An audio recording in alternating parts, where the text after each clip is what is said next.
मैं आईने के सामने खड़ा दफ्तर जाने के लिए शर्ट के बटन बंद कर रहा था और जैनब पीछे खड़ी मेरा बैग तैयार कर रही थी। कमरे में इस कदर खामोशी थी कि मुझे अपनी सांसों की आवाज भी सुनाई दे रही थी। जब मैंने जूते पहनने के लिए नीचे झुका और फिर सीधा होकर अपना बैग लेने के लिए हाथ बढ़ाया तो जैनब ने नजरें उठाकर मेरी तरफ देखा। उसकी खामोश आंखों में एक ऐसा सवाल था जो पिछले 12 सालों से वही थमा हुआ था। उसने कुछ नहीं कहा, बस बैग मेरे हवाले कर दिया, लेकिन उसकी लरसती हुई पलकें बता रही थीं कि वो अंदर से कितना टूट चुकी है। मैंने नजरें चुरा ली और बगैर कुछ कहे कमरे से बाहर निकल आया। सैन में रखी कुर्सियों पर धूल जमी थी और अमरूद के दरख्त से गिरने वाले खुश्क पत्ते पूरे फर्श पर बिखरे हुए थे। मैंने दरवाजा खोला और गली की तपती धूप में निकल आया। मुझे महसूस हो रहा था कि जैसे ही मैं घर से निकला हूँ, पीछे दीवारों ने फिर से आपस में सरगोशियां शुरू कर दी होंगी। मैं तेज कदमों से चलता हुआ बाजार के मोड़ पर पहुंचा, जहां से मुझे दफ्तर के लिए कैब लेनी थी। वहीं करियाना स्टोर के बाहर हामिद अपने छोटे बेटे को गोद में उठाए खड़ा किसी से हंस हंस कर बातें कर रहा था। मुझे देखते ही उसने हाथ हिलाकर रोका और बुलंद आवाज में पुकारा कि ओ असलम भाई, जरा इधर तो आओ। मैं रुकना नहीं चाहता था, लेकिन मरवतन कदम वहीं जम गए। हामिद ने अपने बेटे के गाल पर प्यार किया और मेरी तरफ देखकर बोला कि यार असलम, सच कहूं तो तुम बड़े किस्मत वाले हो। ना बच्चों की फीसों का डर, ना रातों को जागने का अज़ाब, बस मियाँ बीवी हो और सुकून की जिंदगी है तुम्हारी।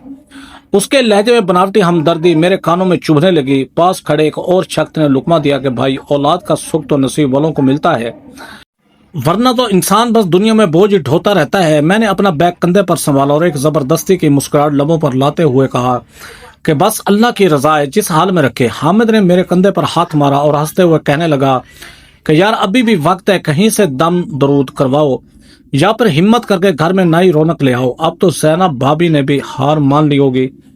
मैं वहां मजीद एक पल नहीं रुक सका और बगैर जवाब दिए आगे बढ़ गया।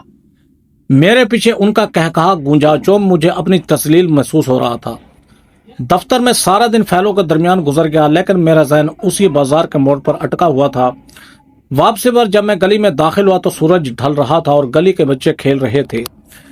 अचानक एक जोरदार हिट लगी और गेंद सीधी मेरे सीने पर आकर लगी।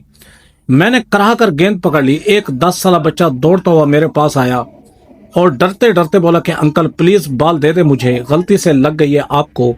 मैंने गेंद उसकी तरफ बढ़ाई और चाहा कि उसके सर पर हाथ रख दूं, लेकिन ऐन उसी वक्त सामने वाले घर के दरवाजे से नजर आती औरतों ने मेरी तरफ देखकर आपस में काना फूसी शुरू कर दी। मैंने फौरन अपना हाथ खींच लिया, जैसे मुझे किसी ने पकड़ लिया हो। मैंने अपना सर झुकाया और तेजी से अपने घर के दरवाजे में पनाह ले ली। अंदर दाखिल होते ही वही भारी भरकम सन्नाटा मेरा इस्तकबाल करने के लिए तैयार था। रात का खाना हमने हमेशा की तरह खामोशी से खाया। जैनब ने मेरे सामने दाल की प्लेट रखी और खुद दीवार से टेक लगाकर बैठ गई। बाहर आसमान पर बादल गरजने लगे थे और खिड़की के पट हवा से टकरा रहे थे। मैंने लुकमा तोड़कर मुंह में रखा, लेकिन वो हलक में फंस कर रह गया। मैंने पानी का गिलास उठाया और देखा कि जैनब तकिए पर सर रखे लेट चुकी थी, लेकिन उसके कंधे धीरे धीरे हिल रहे थे। वो रो रही थी, बिल्कुल खामोशी से, ताकि मुझे पता ना चले। मैं उठकर खिड़की के पास चला गया, जहां से बारिश की बूंदें साफ नजर आ रही थीं। सहन में रखा वो पुराना झूला जो मैंने बरसों पहले इस उम्मीद पर खरीदा था कि कभी यहाँ कोई बच्चा बैठेगा, अब बारिश में भीग रहा था। उसकी जंजीरें संग आलूद हो चुकी थी और उनसे निकलने वाली चिरचिराहट इस तूफानी रात में किसी सिसकती हुई आवाज जैसी लग रही थी। मैंने छत की तरफ देखा, जहां से कहीं पानी टपकने की आवाज आ रही थी। मुझे लगा जैसे ये सिर्फ छत नहीं टपक रही, बल्कि मेरी तकदीर के आंसू हैं जो इस घर में गिर रहे हैं। मैं वहीं खड़ा रहा यहां तक कि मेरे पांव सुन्न होने लगे, लेकिन कमरे में फैली वो उदासी और तकिए में दबी जैनब की हिचकियां मुझे ये बावर करवा रही थी कि हम दोनों इस माशरे के लिए सिर्फ तमाशा हैं, जिसका कोई अंजाम नहीं है। मैंने आसमान की तरफ हाथ उठाए और बस इतना ही कह सका कि या अल्लाह, अब ये बोझ उठाने की हिम्मत नहीं रही। वक्त अपनी रफ्तार से गुजर रहा था और हम दोनों इसी खामोशी के आदी हो चुके थे, लेकिन इस खामोशी में एक अजीब सी घुटन भर गई थी। आज एतवार का दिन था और मैं घर पर ही था, क्योंकि दफ्तर की छुट्टी थी। सैन में धूप फैली हुई थी और मैं कुर्सी पर बैठा अखबार के इश्तहारात देख रहा था। ताकि अपने जहन को किसी काम में लगा सकूं। जैनब किचन में नाश्ता बना रही थी, लेकिन मुझे महसूस हो रहा था कि आज इसके कदमों में वो तेजी नहीं है जो रोज होती है। वो बार बार रुकती और दीवार का सहारा लेती। मैंने अखबार एक तरफ रखा और किचन के दरवाजे पर जाकर खड़ा हो गया तो देखा उसका चेहरा बिल्कुल जर्द पड़ चुका था और माथे पर पसीने की बूंदें चमक रही थीं। मैंने आगे बढ़कर उसका हाथ थामा तो वो बिल्कुल ठंडा था, जैसे इसमें खून ही ना हो। मैंने फिक्रमंदी से कहा कि जैनब, तुम्हारी तबीयत ठीक नहीं लग रही, चलो अभी डॉक्टर के पास चलते हैं। करीब ही तो क्लिनिक है। जैनब ने अपना हाथ छुड़ाने की कोशिश की और धीमी आवाज में बोली कि नहीं असलम, बस थोड़ी थकन है और कुछ नहीं, एतवार का दिन है, तुम आराम करो, मैं अभी ठीक हो जाऊंगी। लेकिन मैंने उसकी एक ना सुनी, क्योंकि मुझे उसकी हालत देखकर डर लग रहा था कि कहीं ये बरसों की उदासी अब इसे बीमार न कर दे। वो मना करती रही कि मोहल्ले वाले देखेंगे तो पूछेंगे कि क्या हुआ है, लेकिन मैंने जबरदस्ती उसे चादर ओढ़ाई और बाहर ले आया। हम क्लिनिक पहुंचे तो वहां लोगों का काफी रश था, क्योंकि एतवार की वजह से डॉक्टर साहबा कुछ देर से आई थी। मैंने पर्ची बनवाई और एक कोने में रखी बेंच पर बैठकर अपनी बारी का इंतजार करने लगा। जैनब ने अपना सर मेरे कंधे पर रख दिया था और उसकी आंखें बंद थी। मुझे रह रहकर वही पुरानी बातें याद आ रही थीं कि कैसे हमने 12 साल क्लिनिक और अस्पतालों के चक्कर काटे थे और हर बार मायूसी हाथ आई थी। मैंने जैनब का हाथ अपने हाथ में लेकर उसे दबाया, जैसे उसे हौसला दे रहा हूं। लेकिन सच तो यह था कि मेरा अपना दिल भी बैठा जा रहा था। कुछ देर बाद नर्स ने अपना नाम पुकारा तो हम अंदर डॉक्टर के कमरे में दाखिल हुए। डॉक्टर साहब ने जैनब का मुआयना किया और कुछ टेस्ट करवाने को कहा। मैं बाहर कॉरिडोर में टहलता रहा और दीवार पर लगी उस घड़ी को देखता रहा जिसकी टिक टिक मेरे दिल की धड़कनों से मुकाबला कर रही थी। आधे घंटे के बाद डॉक्टर साहब ने मुझे अंदर बुलाया। मैं जब कमरे में दाखिल हुआ तो जैनब वहां पहले से बैठी थी और उसके चेहरे पर एक अजीब सी हैरत थी। डॉक्टर साहबा ने मुस्कुराकर मेरी तरफ देखा और एक ऐसा जुमला कहा जिसने मेरी पूरी कायनात हिलाकर रख दी। उन्होंने कहा कि मुबारक हो, आप बाप बनने वाले हैं। मुझे लगा जैसे मेरे कानों में सैकड़ों घंटियां बजने लगी हों। मैंने एक नजर जैनब को देखा जिसकी आंखों से आंसू बह रहे थे, लेकिन वो दुख के आंसू नहीं थे। मैंने डॉक्टर साहबा से दोबारा पूछा कि क्या आप सच कह रही हैं, क्या वाकई 12 साल बाद अल्लाह को हम पर रहम आ गया है? उन्होंने हंसकर सर हिलाया और कुछ दवाइयां लिखकर दी। मैं क्लिनिक से बाहर आया तो मुझे जमीन पर अपने कदम महसूस नहीं हो रहे थे। ऐसा लग रहा था जैसे मैं हवाओं में उड़ रहा हूं। मैंने जैनब का हाथ इतनी मजबूती से पकड़ा जैसे मैं उसे बताना चाह रहा हूं कि अब हमें किसी से डरने की कोई जरूरत नहीं है। घर वापसी के पूरे रास्ते में हम दोनों में से कोई नहीं बोला, बस एक दूसरे के हाथों की गर्माइश को महसूस करते रहे। घर पहुंचते ही मैंने सबसे पहला काम यह किया कि जैनब को बिस्तर पर लिटाया और उसके पांव के नीचे तकिया रख दिया। वो बार बार कहती रही कि असलम मैं ठीक हूं, लेकिन मैंने उसे सख्ती से मना कर दिया कि अब तुमने कोई काम नहीं करना। उस दिन के बाद से जैसे मेरे घर की दीवारों का रंग बदल गया। मैं जो पहले दफ्तर से थका आ रहा आता था, अब घर पहुंचने के लिए बेताब रहता। मैं रास्ते से ढेरों फल, जूस और वो तमाम चीजें खरीदता जो जैनब को पसंद थी। मैंने किचन का चार्ज खुद संभाल लिया था। सुबह सवेरे उठकर नाश्ता बनाना और जैनब को बिस्तर पर ही चाय देना मेरा रोज का मामूल बन गया। जैनब कभी कभी हंसती और कहती कि असलम तुम तो मुझे बिल्कुल मलका बना रहे हो। तो मैं जवाब देता, तुम मेरे आने वाले वारिस की माँ हो, तुम्हारा ख्याल रखना अब मेरा सबसे बड़ा फर्ज है। मैंने घर की सफाई सुथराई के लिए एक औरत लगा दी ताकि जैनब को झुकना ना पड़े। शाम को मैं उसे सहन में बिठाता और हम दोनों घंटों इन बातों का जिक्र करते कि बच्चा कैसा होगा, वो किस पर जाएगा और हम उसे क्या क्या खिलाएंगे। जैनब के चेहरे पर वो रौनक लौट आई थी जो शादी के इब्तदाई दिनों में थी। उसकी आंखें अब हर वक्त चमकती रहती थी और उसके होठों पर वो मुस्कुराहट रहती जो मैंने बरसों से नहीं देखी थी। ये खबर पूरे मोहल्ले में आग की तरह फैल गई थी। वो औरतें जो कभी हमारे घर के पास से गुजरते हुए नाक चिढ़ाती थीं, अब वो टोलियों की सूरत में मुबारकबाद देने आ रही थीं। एक दोपहर जब मैं दफ्तर से वापस आया तो देखा कि सैन में मोहल्ले की 5-6 औरतें बैठी जैनब को घेरे हुई थी और उसे मुख्तलिफ मशवरे दे रही थीं। कोई कह रहा था कि बादाम खाया करो तो कोई कह रहा था कि भारी काम ना करना। जैनब के सामने मिठाई का डब्बा रखा था और वह बड़े गौर से सबकी बातें सुन रही थी। میں نے دیکھا کہ وہی خالہ جو دوسری شادی کا مشورہ دیتی تھی اب زینب کے سر پر ہاتھ رکھ کر دعائیں دے رہی تھی۔ مجھے اس وقت احساس ہوا کہ معاشرہ کتنا بے رحم ہے، یہ صرف چڑھتے سورج کو پسند کرتا ہے، لیکن مجھے ان کی منافقت سے کوئی فرق نہیں پڑ رہا تھا کیونکہ ہماری گود بھرنے والی تھی۔ میں جب گلی سے گزرتا تو اب لوگ مجھے طنز سے نہیں بلکہ احترام سے دیکھتے۔ حامد نے بھی ایک دن مجھے روک کر مبارکباد دی اور کہا کہ دیکھا اسلم بھائی، میں نے کہا تھا نا کہ اللہ کے گھر میں دیر ہے اندھیر نہیں۔ میں نے سر مسکرا کر اس کا شکریہ ادا کیا، لیکن میرے دل میں وہ تمام کڑوی باتیں اب بھی کہیں محفوظ تھیں جو ان لوگوں نے ہمارے برے وقت میں کہی تھی۔ خوشی کا یہ عروج ہمیں ایک نئے خواب کی طرف لے جا رہا تھا۔ میں نے اب راتوں کو اٹھ کر پرانے ڈبے سے وہ جرابیں نکال کر دیکھنا شروع کر دیں جو میں نے برسوں پہلے خرید کر چھپا دی تھی۔ زینب بھی اب چپکے چپکے بچے کے لیے چھوٹے چھوٹے کرتے سی رہی تھی۔ ہمارا گھر جو پہلے قبرستان کی طرح خاموش رہتا تھا وہاں کہکہوں اور امیدوں کا بسیرا تھا۔ میں نے سوچا تھا کہ میں اپنی اولاد کو وہ سب دوں گا جو مجھے نہیں ملا، لیکن اس تمام خوشی کے پیچھے ایک انجانا سا ڈر بھی میرے دل میں کہیں بیٹھا ہوا تھا کہ کہیں یہ سب کوئی خواب تو نہیں۔ میں زینب کا خیال رکھنے میں کوئی کسر نہیں چھوڑ رہا تھا، لیکن قدرت کے اپنے منصوبے تھے جو ابھی پردے میں تھے۔ ہم دونوں نے مل کر ایک ایسی دنیا بسائی تھی جس کی بنیادیں صرف اور صرف اس آنے والے بچے پر ٹکی تھی۔ ابھی تو صرف شروعات تھی اور ہمیں لگ رہا تھا کہ ہماری زندگی کا ہر دکھ ختم ہو گیا ہے، لیکن ہمیں کیا معلوم تھا کہ اصل طوفان تو ابھی آنا باقی ہے، اور یہ خوشی ایک ایسے موڑ پر لے جائے گی جہاں سے واپسی کا کوئی راستہ نہیں ہوگا۔ دن پر لگا کر اڑ رہے تھے اور ہماری خوشیوں کو کوئی ٹھکانہ نہیں تھا۔ میں جب دفتر سے واپس آتا تو گلی کے موڑ پر واقع مٹھائی کی دکان سے آدھا کلو گلاب جامن لینا میرا معمول بن گیا تھا۔ میں چاہتا تھا کہ اس خوشی میں ہر وہ شخص شامل ہو جس نے ہمیں کبھی حقارت سے دیکھا تھا۔ ایک شام میں مٹھائی کا ڈبہ ہاتھ میں لیے گھر میں داخل ہوا تو دیکھا کہ زینب سین میں بیٹھی ننھے منھے کپڑوں پر کڑھائی کر رہی تھی۔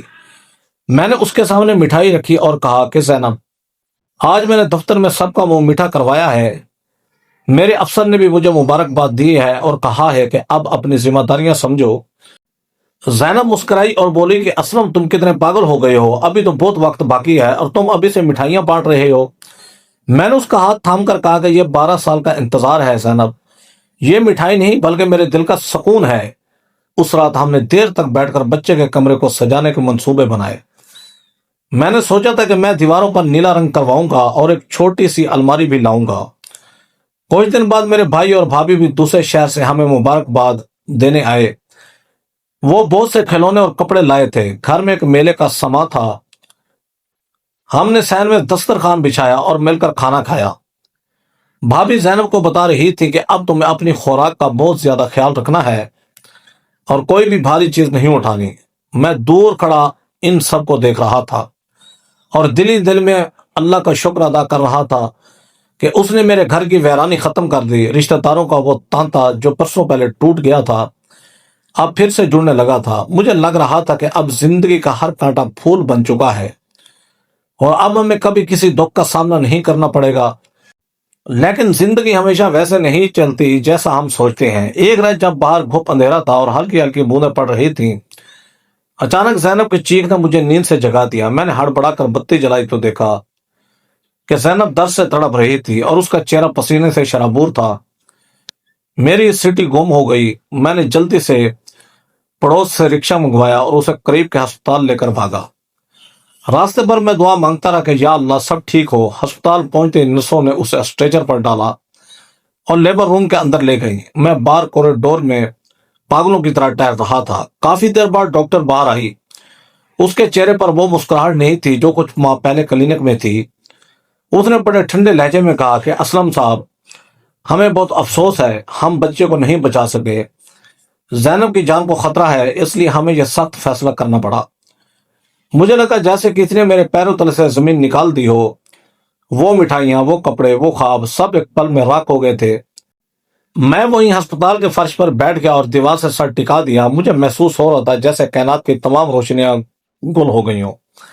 جب زینب کو ہوش آیا اور اسے پتا چلا کہ اس کی گود پھر سے اجڑ گئی ہے تو اس نے ایک ایسی چیخ ماری جس نے میرے دل کے ٹکڑے کر دیے۔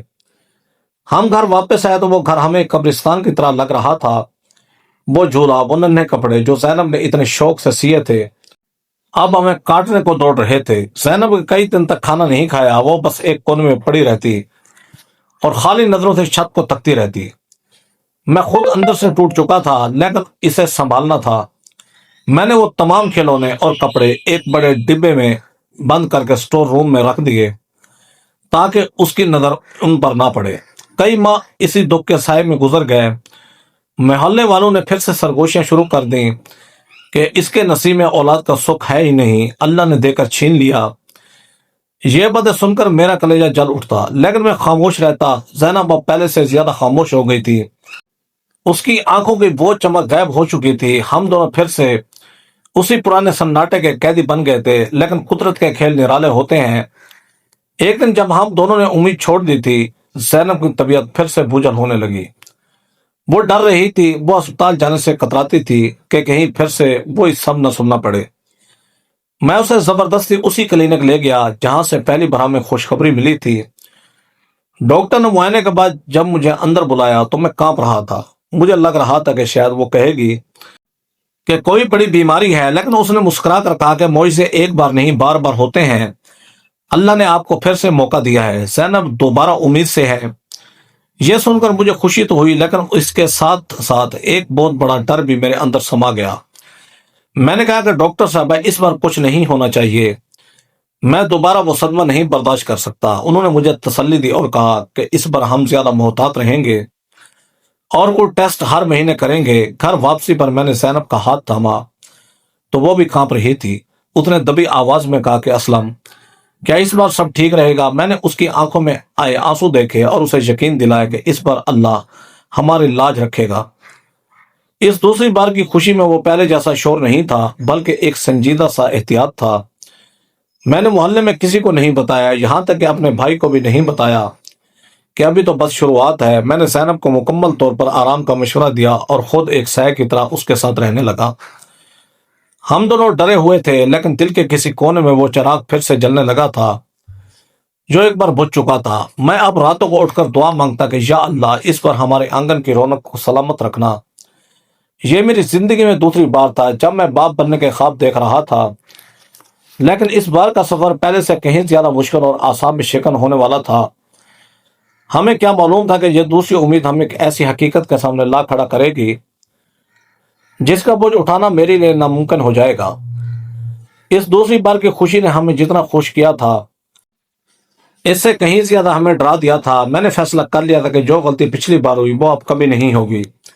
मैंने दफ्तर से 3 महीने को रुखसत लेने की कोशिश की, लेकिन जब ना मिली तो मैंने अपने काम के औकात ऐसे सेट किए कि मैं ज्यादा से ज्यादा वक्त घर पर गुजार सकूं। मैं सुबह सवेरे उठता, जैनब के लिए नाश्ता बनाता और उसे जबरदस्ती बेड पर ही खिलाता।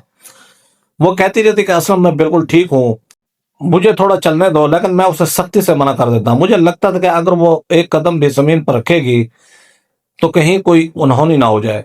मैंने घर के तमाम भारी काम अपने जिम्मे ले लिए थे। एक दिन जैनब ने किचन साफ करने की कोशिश की तो मैंने उसके हाथ से झाड़ू छीन लिया और उसे सोफे पर बिठाकर खुद पूरा घर चमकाया। वो हंसती थी और कहती थी कि तुम तो पागल मासी बन गए हो, लेकिन मैं उसे देखकर बस मुस्कुरा देता। मेरे लिए उसका आराम और उसके पेट में पलती जिंदगी सबसे बड़ी अहम थी। जैनब के मूड में अब बड़ी अजीब तब्दीलियां आ रही थी। कहीं वो बैठे बैठे उदास हो जाती और पुराने सदमे को याद करके रोने लगती। मैं उसके पास बैठ जाता, उसका सर अपनी गोद में रखता और उसे बताता कि इस बार अल्लाह हमारी मेहनत जाया नहीं होने देगा। वो कहती कि असलम, अगर इस बार भी कुछ हो गया तो मैं मर जाऊंगी। मैं उसके लबों पर हाथ रख देता। कभी कभी वो बिला वजह मुझ पर गुस्सा करती, कहती कि सालन में नमक तेज है या पंखा शोर कर रहा है। मैं खामोशी से उसकी झिड़कियां सुनता और मुस्कुरा देता। मुझे इसका गुस्सा भी प्यारा लगता था, क्योंकि मैं जानता था कि ये सब इस तकलीफ और बोझ की वजह से है जो वो उठाए हुए है। एक रात मुझे कभी नहीं भूलेगा। सर्दियों की शिद्दत थी और बार बारिश के साथ साथ तेज हवा चल रही थी। घड़ी पर रात के 2:30 बज रहे थे जब जैनब ने मुझे हिलाकर जगाया। मैं डर कर उठ बैठा। मुझे लगा शायद कोई तकलीफ है, लेकिन उसने बड़ी मासूमियत से कहा कि असलम, मेरा दिल कर रहा है कि मैं अभी इसी वक्त वो गरम गरम जलेबियां खाऊं जो बाजार के नुक्कड़ वाले चचा बनाते हैं। मैंने हैरत से उसे देखा और कहा कि जैनब, इस वक्त तो पूरा शहर सो रहा है, चचा की दुकान तो कब की बंद हो चुकी होगी। वो बच्चों की तरह मुंह बनाकर बैठ गई और उसकी आंखों में आंसू आ गए। میں نے ایک لمحہ بھی نہیں سوچا، جرسی پہنی اور بائک نکال کر باہر نکل گیا۔ پورا بازار سنسان تھا، کتے بھونک رہے تھے اور ٹھنڈی ہوا ہڈیوں میں اتر رہی تھی۔ میں نے چچا کے گھر کا دروازہ کھٹکھٹایا، وہ بیچارے پریشان ہو کر باہر نکلے، لیکن جب میں نے انہیں صورتحال بتائی تو وہ ہنس پڑے۔ انہوں نے میرے لیے کڑھائی گرم کی، تازہ جلیبیاں بنائیں۔ جب میں وہ گرم ڈبہ لے کر گھر پہنچا اور زینب کے چہرے پر وہ اطمینان دیکھا تو میری ساری تھکن اور ٹھنڈ غائب ہو گئی۔ اس نے ایک جلیبی توڑ کر میرے منہ میں ڈالی اور ہم دونوں اس خاموش رات میں ایک دوسرے کو دیکھ کر ہنستے رہے۔ جو جو دن گزر رہے تھے میری بے چینی بڑھتی جا رہی تھی۔ میں نے محلے میں اب بھی کسی کو نہیں بتایا تھا کہ زینب امید سے ہے۔ جب بھی کوئی عورت گھر آتی میں اسے اشارہ کر دیتا کہ وہ چادر اوڑھ کر لیٹ جائے یا کمرے میں چلی جائے۔ مجھے ڈر لگتا تھا کہ کہیں کسی کے نظر نہ لگ جائے۔ میں روز رات کو سونے سے پہلے زینب کے پیٹ پر ہاتھ رکھ کر اسے دم کرتا اور گھنٹوں اس بچے سے باتیں کرتا جیسے وہ میری باتیں سن رہا ہو۔ میں اسے بتاتا کہ تمہارے ابا نے تمہارے لیے کیا کیا سوچ رکھا ہے، تمہیں کون سے سکول میں بھیجیں گے اور تمہارے لیے کیسا کمرہ سجائیں گے۔ زینب مجھے دیکھ کر کہتی کہ تم تو ابھی سے اسے بگاڑ رہے ہو۔ اس 9 ماہ کے عرصے میں ہم نے ایک دوسرے کو نئے سرے سے دریافت کیا تھا۔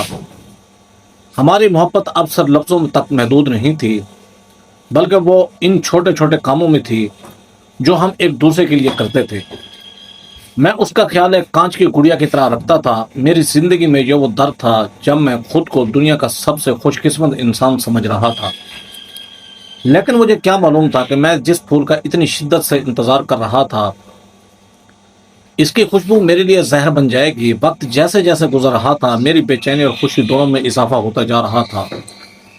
7واں مہینہ شروع ہوا تو میں نے فیصلہ کیا کہ اب اس گھر کو ایک نئے انسان کے استقبال کے لیے تیار ہونا چاہیے۔ میرے گھر میں ایک چھوٹا سا سٹور روم تھا جہاں برسوں کا کباڑ اور پرانی چیزیں بھری ہوئی تھیں۔ میں نے ایک اتوار کا پورا دن لگایا اور وہ سارا کباڑ باہر نکال پھینکا۔ زینب کرسی پر بیٹھی مجھے دیکھ رہی تھی اور بار بار کہہ رہی تھی کہ اسلم کسی مزدور کو بلا لو، تم تھک جاؤ گے، لیکن میں نہیں چاہتا تھا کہ میرے بچے کے کمرے کو کوئی اجنبی ہاتھ لگائے۔ میں نے اپنے ہاتھوں سے اس کمرے کی دیواروں کو رگڑا، ان پر ہلکا نیلا سفید رنگ کیا۔ رنگ کرتے وقت میرے ذہن میں یہ تصویر چل رہی تھی کہ جہاں ایک چھوٹا سا بستر ہوگا، یہاں اس کے کھلونے ہوں گے اور دیوار کے اس کونے میں اس کی تصویر لگی ہوگی۔ رنگ کی خوشبو پورے گھر میں پھیلی ہوئی تھی اور مجھے وہ خوشبو دنیا کے مہنگے ترین پرفیوم سے بہتر لگ رہی تھی۔ زینب اب زیادہ تر وقت صحن میں یا کمرے میں بیٹھ کر گزارتی۔ اس نے اون کی سلائیاں نکال لی تھیں اور وہ دن بھر سویٹر بنتی رہتی۔ میں جب دفتر سے واپس آتا تو وہ مجھے اپنا ادھورا کام دکھاتی اور پوچھتی کہ اسلم بتاؤ یہ ڈیزائن کیسا ہے۔ میں ان کا گولا ہاتھ میں پکڑ لیتا اور اسے دھاگا دیتا جاتا۔ ہم دونوں گھنٹوں اسی طرح بیٹھے رہتے۔ میں نے ایک بار مذاق میں کہا کہ زینب اتنے زیادہ سویٹر کیوں بن رہی ہو، کیا پورا سال سردی رہے گی؟ اس نے گہری سانس لی اور مسکرا کر کہا کہ اسلم یہ صرف سویٹر نہیں ہے، یہ میری وہ تمام آرزوئیں ہیں جو 12 سال سے میرے اندر دبی ہوئی تھی۔ میں جب ایک ایک ٹانکا لگاتی ہوں تو مجھے ایسا لگتا ہے جیسے میں اپنی بکھری ہوئی زندگی کو دوبارہ جوڑ رہی ہوں۔ اس کی بات سن کر میری آنکھوں میں نمی آ گئی تھی۔ میں نے اس کے ہاتھ پر اپنا ہاتھ رکھا اور سوچا کہ اللہ نے ہمیں کتنا بڑا موقع دیا ہے اپنی زندگی کو دوبارہ شروع کرنے کا۔ میں نے ایک کمیٹی ڈالی تھی جو اب نکل آئی تھی۔ ان پیسوں سے میں نے بازار جا کر ایک چھوٹی سی لکڑی کی الماری خریدی۔ میں جب اسے رکشے پر لاد کر گھر لایا تو محلے کے کچھ لوگ دیکھ رہے تھے، لیکن میں نے پرواہ نہیں کی۔ میں نے وہ الماری بچے کے کمرے میں سجائی اور اس میں وہ تمام نئے کپڑے، جرابیں اور ٹوپیاں رکھی جو زینب نے تیار کی تھیں۔ ایک شام ہم دونوں اسی کمرے میں بیٹھے ہوئے تھے۔ میں نے زینب سے کہا کہ دیکھو زینب، میں نے اس کے لیے ابھی سے ایک بچت اکاؤنٹ بھی سوچ رکھا ہے۔ میں چاہتا ہوں کہ اسے کبھی وہ تنگی نہ دیکھنی پڑے جو ہم نے دیکھی۔ میں اسے شہر کے سب سے اچھے سکول میں بھیجوں گا، اسے افسر بناؤں گا تاکہ وہ فخر سے سر اٹھا کر جی سکے۔ زینب نے دھیمی آواز میں کہا کہ اسلم میں تو بس یہی چاہتی ہوں کہ وہ تندرست ہو اور اس کی زندگی لمبی ہو، باقی سب تو اللہ کے ہاتھ میں ہے۔ اس کی آواز میں خوف تھا جو شاید پچھلے حادثے کی وجہ سے اب بھی اس کے دل میں کہیں موجود تھا۔ 9واں مہینہ شروع ہوتے ہی میری نیند اڑ گئی۔ میں اب راتوں کو کئی بار اٹھ کر زینب کو دیکھتا۔ اگر وہ سوتے میں ذرا بھی ہلتی تو میں ہڑبڑا کر اٹھ بیٹھتا کہ کہیں اسے کوئی تکلیف تو نہیں۔ مجھے اکثر ڈراؤنے خواب آتے کہ میں کسی تاریک کمرے میں ہوں اور کوئی میرا پیچھا کر رہا ہے۔ میں پسینے میں شرابور ہو کر جاگتا اور فوراً تسبیح پکڑ کر اللہ سے دعا مانگنے لگتا۔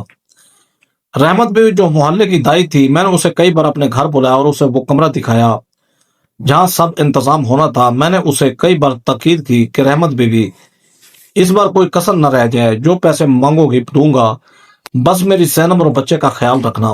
वो मुझे तसल्ली देती और कहती कि असलम मियाँ, तुम हद से ज्यादा फिक्र कर रहे हो, अल्लाह सब भला करेगा। लेकिन मेरा दिल नहीं मानता था। मुझे लगता था कि मैं जितना ज्यादा डरूंगा, कुदरत शायद उतना ही मुझ पर रहम करेगी। वो आखिरी हफ्ता तो जैसे सदियों पर मोहित हो गया। मैंने दफ्तर से बाकायदा छुट्टियां ले ली और एक लम्हे के लिए भी घर से बाहर नहीं निकला। सैनब अब बहुत थक चुकी थी, उसे चलने फिरने में शदीद दुश्वारी होती थी, लेकिन वो फिर भी मुस्कुराती रहती। हम दोनों एक ऐसी दहलीज पर खड़े थे जहां से आगे से रोशनियां ही रोशनियां नजर आ रही थीं। मैं अक्सर उस नन्ही सी अलमारी के सामने जाकर खड़ा हो जाता और उन छोटे छोटे कपड़ों को छूकर देखता। मुझे यकीन नहीं आ रहा था कि चंद ही दिनों में इस घर में एक तीसरी आवाज गूंजने वाली है।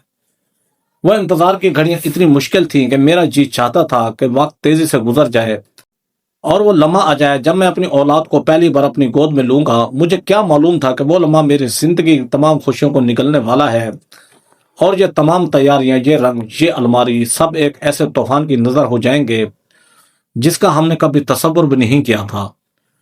वो दिन जिसका हमें 12 साल और 9 महीनों से इंतजार था, आखिरकार आ गया।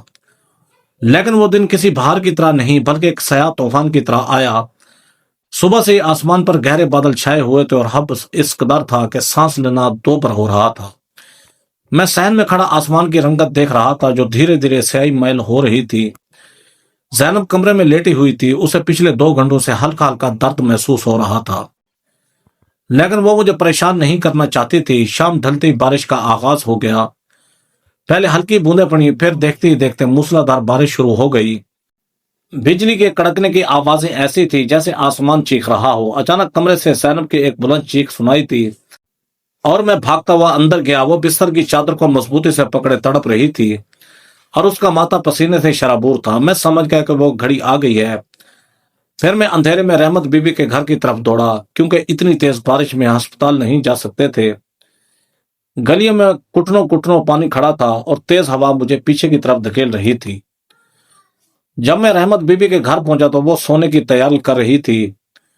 मैंने उसके पांव पकड़ लिया और गिड़गिड़ा कर कहा कि रहमत बीबी, अल्लाह का वास्ता है, अभी मेरे साथ चलो, जैनब की जान निकल रही है।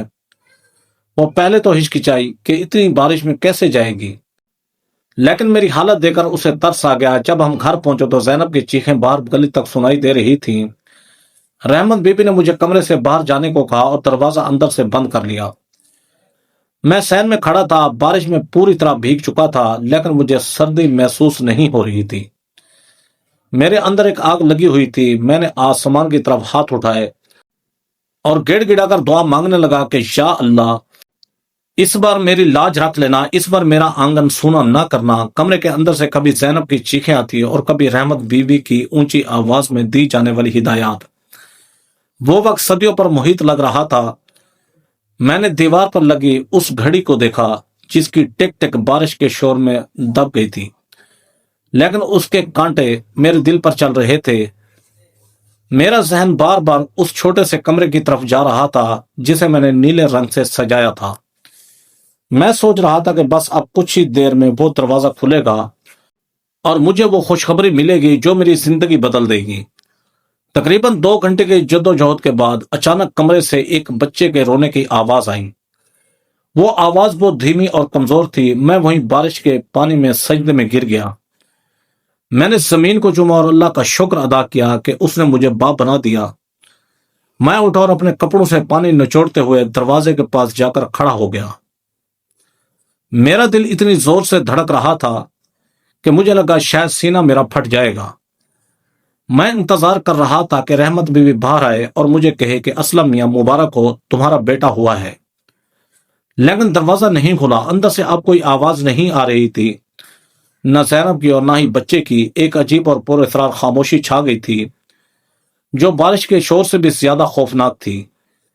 मैंने दरवाजे पर दस्तक दी, लेकिन अंदर से कोई जवाब नहीं आया। मैंने दोबारा पुकारा कि रहमत बीबी, सब ठीक तो है ना? थोड़ी देर बाद दरवाजा खुला, लेकिन रहमत बीबी के हाथ में कोई बच्चा नहीं था, ना ही उसके चेहरे पर वो खुशी थी। वो लरसते हुए हाथों से अपना दुपट्टा दुरुस्त कर रही थी। اور اس کا چہرہ ایسے زرد تھا جیسے اس نے کوئی مردہ دیکھ لیا ہو۔ اس نے مجھے اشارے سے اندر بلایا۔ زینب نیم بے ہوشی کی حالت میں آنکھیں بند کیے پڑی تھی، جیسے اس میں اب مزید لڑنے کی ہمت نہ رہی ہو۔ کمرے کونے میں اسی میز پر جہاں میں نے نئے کپڑے رکھے تھے، وہ بچہ ایک پرانے سفید کپڑے میں لپٹا ہوا پڑا تھا۔ میں لرزتے قدموں کے ساتھ اس کی طرف بڑھا، میرا پورا وجود کانپ رہا تھا۔ میں نے سوچا تھا کہ میں اسے اٹھا کر چوموں گا، اسے پورے محلے کو دکھاؤں گا، لیکن جیسے ہی میں نے اس کے چہرے سے کپڑا ہٹایا، میرے سر پر آسمان ٹوٹ پڑا۔ وہ بچہ بہت خوبصورت تھا، اس کے نقش تیکھے تھے اور رنگت گوری تھی، لیکن جب میری نظر اس کے پورے وجود پر پڑی تو میری چیخ نکلتے نکلتے رہ گئی۔ وہ نہ لڑکا تھا اور نہ لڑکی، وہ قدرت کا ایک ایسا شاہکار تھا جسے یہ معاشرہ قبول کرنے کے لیے تیار نہیں تھا۔ میرے وہ تمام خواب، وہ نیلا کمرہ، وہ افسر بنانے کے منصوبے، سب ایک لمحے میں مٹی کا ڈھیر بن گئے۔ رحمت بی بی نے میرے قریب آ کر سرگوشی میں کہا کہ اسلم میاں، یہ کیا ہو گیا؟ اگر کسی کو پتہ چلا تو تم کہیں منہ دکھانے کے قابل نہیں رہو گے، لوگ تمہیں جینے نہیں دیں گے۔ اس کے الفاظ زہر کی طرح میرے کانوں میں اتر رہے تھے۔ میں نے اس معصوم کی طرف دیکھا جو اپنی چھوٹی چھوٹی انگلیاں ہلا رہا تھا، لیکن اس وقت مجھے اس کی کوئی معصومیت نظر نہیں آئی۔ مجھے وہ اپنی تسلیل اور اپنی مردانگی پر ایک دبا محسوس ہوا۔ میرے اندر کی تمام محبت ایک ہی پل میں نفرت اور خوف میں بدل گئی۔ وہ رات میرے ضمیر کی موت کی رات تھی۔ میں ساکت کھڑا اس معصوم وجود کو دیکھ رہا تھا جو ابھی اس دنیا کے رنگوں سے ناواقف تھا، لیکن میں نے اسے ایک ہی نظر میں مجرم قرار دے دیا تھا۔ رحمت بی بی کی سرگوشیاں میرے دماغ میں ہتھوڑوں کی طرح لگ رہی تھیں۔ اسلم میاں، یہ راز گھر سے باہر نکلا تو محلے میں تمہارا جینا حرام ہو جائے گا۔ وہی لوگ جو کل مبارکباد دے رہے تھے آج تم پر تھوکیں گے۔ ان الفاظ نے میرے سوچنے سمجھنے کی صلاحیت چھین لی تھی۔ میرا وقار، میری آنا اور میرا مردانہ غرور اس ایک چھوٹے سے بچے کے سامنے ڈھیر ہو رہے تھے۔ میں نے ایک نظر زینب کی طرف دیکھا جو ابھی تک ہوش اور بے ہوشی کے درمیان کہیں بھٹک رہی تھی۔ اسے کیا معلوم تھا کہ جس پھول کا اس نے 12 سال انتظار کیا وہ اس کی جھولی میں گرتے ہی مرجھا چکا ہے۔ میں نے ایک پرانا موٹا کمبل اٹھایا اور اس معصوم کو اس میں لپیٹ دیا۔ رحمت بی بی نے ایک پر مجھے روکنے کی کوشش کی، اس کی آنکھوں میں خوف تھا، لیکن میں نے اسے ایک ایسی نگاہ سے دیکھا کہ وہ خاموش ہو گئی۔ میں نے بچوں کو اپنے سینے سے لگایا، لیکن اس بار اس میں وہ گرم جوشی نہیں تھی جو باپ کی آغوش میں ہوتی ہے، بلکہ ایک ایسی سخت میری تھی جیسے میں کسی گناہ کا بوجھ اٹھائے ہوئے ہوں۔ میں نے گھر کا پچھلا دروازہ کھولا اور اس کالی طوفانی رات میں نکل کھڑا ہوا۔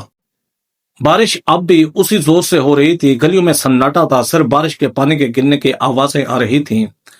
میں سائے کی طرح دیواروں کے ساتھ ساتھ چلنے لگا۔ مجھے ڈر تھا کہ کہیں کوئی کھڑکی نہ کھل جائے، کوئی مجھے دیکھ نہ لے۔ میرے قدم خود بخود اس سمت اٹھ رہے تھے جس کے بارے میں شہر میں مشہور تھا کہ وہاں ایک پرانا ڈیرا ہے جہاں ایسے بچے چھوڑ دیے جاتے ہیں۔ جیسے جیسے میں اس مقام کے قریب پہنچ رہا تھا میرے ہاتھ کانپ رہے تھے۔ بچہ کمبل کے اندر ہلکا سا رویا، شاید اسے سردی لگ رہی تھی یا شاید اسے بھوک لگی تھی، لیکن اس کی وہ آواز میرے لیے کسی خنجر سے کم نہیں تھی۔ میں نے اسے مزید زور سے بھینچ لیا تاکہ اس کی آواز باہر نہ نکلے۔ راستے میں ایک بار میرا پاؤں کچن میں پھسلا اور میں گرتے گرتے بچا۔ مجھے لگا جیسے زمین مجھے راستہ دینے سے انکار کر رہی ہے، لیکن میرا ارادہ پتھر کی طرح سخت ہو چکا تھا۔ میں اس ویران گلی میں پہنچا جہاں ایک پرانی حویلی کا دروازہ نظر آ رہا تھا۔ وہیں ایک اونچے مقام پر میں نے اس کمبل کو رکھ دیا۔ میں نے اسے باہر رکھتے وقت ایک بار بھی اس کا چہرہ نہیں دیکھا۔ مجھے ڈر تھا کہ اگر میں نے اس کی آنکھوں میں دیکھ لیا تو شاید میں یہ گناہ نہ کر سکوں۔ میں نے اسے وہاں چھوڑا اور پیچھے مڑے بغیر بھاگنا شروع کر دیا۔ میرے پیچھے سے اس کے رونے کی آواز آ رہی تھی جو بارش کے شور میں دب رہی تھی، لیکن وہ آواز میرے کانوں میں آج بھی اسی طرح گونجتی ہے۔ میں پاگلوں کی طرح دوڑتا ہوا واپس اپنے گھر پہنچا، پچھلا دروازہ بند کیا اور سائن میں کھڑا ہو کر دیر تک ہانپتا رہا۔ میرا پورا جسم بارش کے پانی اور پسینے سے شرابور تھا۔ میں نے اپنے ہاتھ دیکھے، وہ کانپ رہے تھے۔ مجھے محسوس ہو رہا تھا میں جب کمرے میں داخل ہوا تو زینب کو ہوش آ چکا تھا۔ وہ درد اور نقاہت سے بھری آواز میں صرف ایک ہی لفظ کہہ رہی تھی، اسلم میرا بچہ کہاں ہے؟ اسے میرے پاس لاؤ۔ رحمت بی بی ایک کونے میں کھڑی تھی، اس کا سر جھکا ہوا تھا۔ میں نے اپنے چہرے پر ایک مصنوعی صدمہ سجایا اور بیڈ کے قریب بیٹھ کر زینب کا ہاتھ تھام لیا۔ میری زبان بوجھل ہو رہی تھی، لیکن میں نے اپنا دل کڑا کر کے کہا، زینب، اللہ کو کچھ اور ہی منظور تھا۔ بچہ پیدا ہوتی دم توڑ گیا۔ میں اسے دفنانے کے لیے لے گیا تھا۔ زینب نے ایک ایسی چیخ ماری जिसने मेरी रूह तक को हिला कर रख दिया। वो मुझसे लड़ने लगी, कहने लगी कि तुमने उसे मुझे दिखाया क्यों नहीं? मैं उसे चूमना चाहती थी, तुम इतनी जल्दी उसे मट्टी तले कैसे दे आए? मैंने उसे सीने से लगा लिया, उसके आंसू मेरी कमीज भगो रहे थे, लेकिन मेरा अंदरून बिल्कुल बंजर हो चुका था।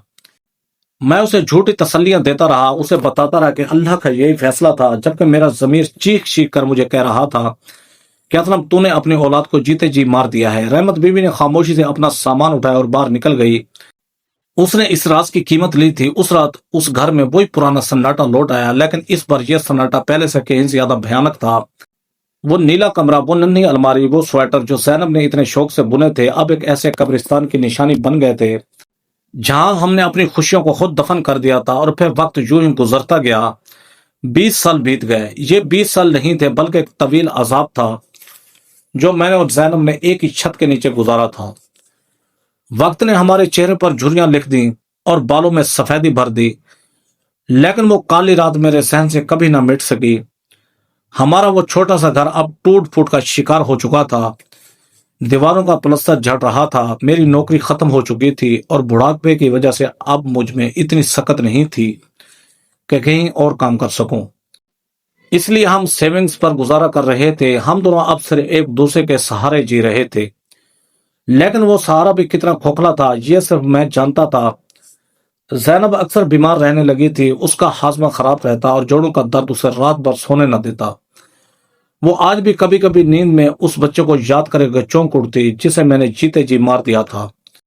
उस दिन भी फजर के वक्त से ही जैनब की तबीयत बहुत बोझल थी। मैंने किचन में जाकर बड़ी मुश्किल से चाय बनाई और जब उसके पास लाया तो उसने लेने से इनकार कर दिया। उसने धुंधली आंखों से मेरी तरफ देखा और बोली कि असलम, आज मुझे कुछ अजीब लग रहा है। मैंने उसे तसल्ली दी कि जैनब ये तुम्हारा वहम है, मेरे पास उसकी दवा खरीदने के लिए पैसे नहीं थे। थोड़ी देर बाद मैं सहन में लकड़ी की पुरानी कुर्सी पर बैठकर अपनी किस्मत पर आंसू बहा रहा था और दिल ही दिल में सोच रहा था कि क्या यह सब मेरे उस गुनाह का नतीजा है जो मैंने 20 साल पहले किया था। दोपहर के वक्त जब सूरज की तपश सहन में उतर आई थी, अचानक गली में एक गाड़ी के रुकने की आवाज आई। इस बस्ती में गाड़ियों का आना एक गैर मामूली बात थी। फिर हमारे दरवाजे पर एक जोरदार दस्तक हुई। मैंने लाठी का सहारा लिया और कांपते कदमों के साथ दरवाजे की तरफ बढ़ा। जैसे मैंने दरवाजा खोला, मेरी आंखें चुंधिया गईं। सामने एक बहुत बड़ी और चमकती हुई गाड़ी खड़ी थी और उसके बराबर में एक खुश शक्ल नौजवान खड़ा था। उसने सूट पहन रखा था, उसके नक्श तीखे थे और उसकी आंखों में एक अजीब सी चमक थी। मुझे देखकर उसके चेहरे पर एक उदास सी मुस्कुराहट आई। उसने बड़े अदब से पूछा कि क्या असलम साहब का घर यही है? मैंने हैरत से सर हिलाया। उसने गाड़ी का पिछला दरवाजा खोला और वहां से एक बूढ़ा शख्स बाहर निकला, जिसे देखते ही मेरे पैरों तले से जमीन निकल गई। वो वही ख्वाजा सरा था जिसके डेरे के करीब मैंने उस मासूम को छोड़ा था।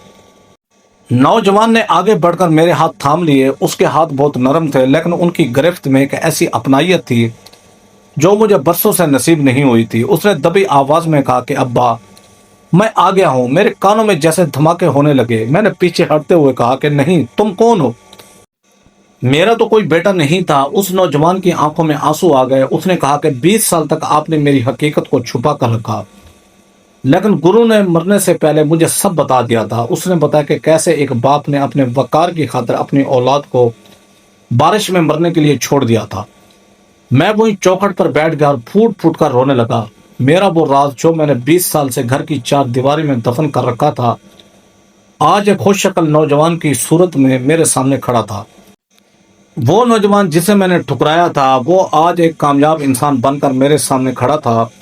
और मुझे ये भी समझ नहीं आ रहा था कि आखिर उस रात मुझे बच्चे को वहां छोड़ते हुए किसने देख लिया था। फिर उसने मुझे सहारा देकर उठाया और कहा कि अब्बा, मैं आपसे कोई हिसाब लेने नहीं आया। मैं तो सिर्फ ये बताने आया हूँ कि औलाद चाहे जैसी भी हो, वो अपने माँ बाप से नफरत नहीं कर सकती।